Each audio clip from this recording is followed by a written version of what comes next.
On a handful of volcanic islands in eastern Indonesia, a tree grows that once redrew the map of the world. The clove is not a seed, nor a fruit, nor a root. It is a flower bud, picked just before it opens, dried until it hardens into a dark nail-shaped spike. For most of human history, every clove on Earth came from a tiny cluster of islands in the Maluku archipelago, the place Europeans would come to call the Spice Islands. From this narrow origin, a single bud would travel further than almost any object of its age. The clove tree is an evergreen, slender and tall, reaching as high as 40 feet.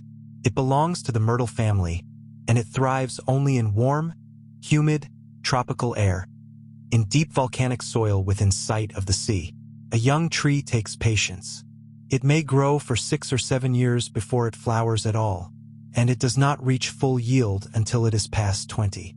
A healthy tree, well tended, can keep producing for more than a century.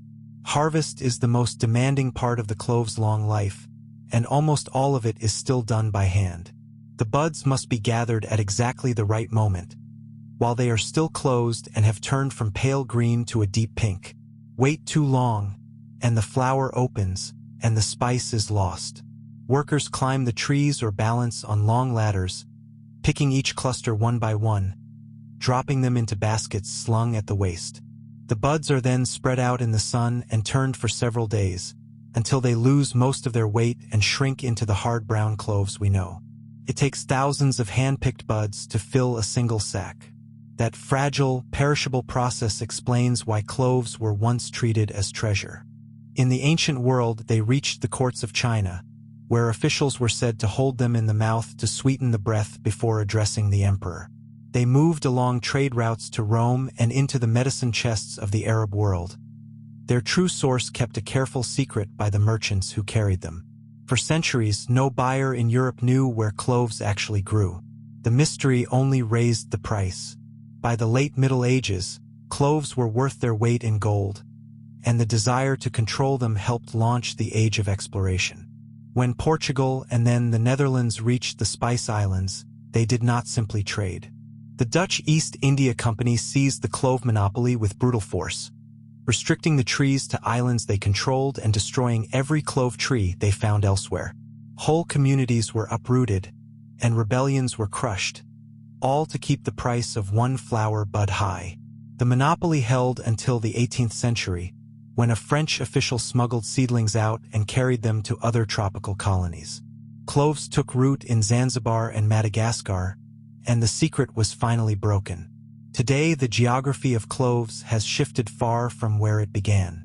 Indonesia remains the largest producer, but it is also the largest consumer, for a reason few outside the country expect. The majority of its harvest is not used for food at all, but blended with tobacco to make kretek, the clove cigarettes whose crackling scent fills its cities.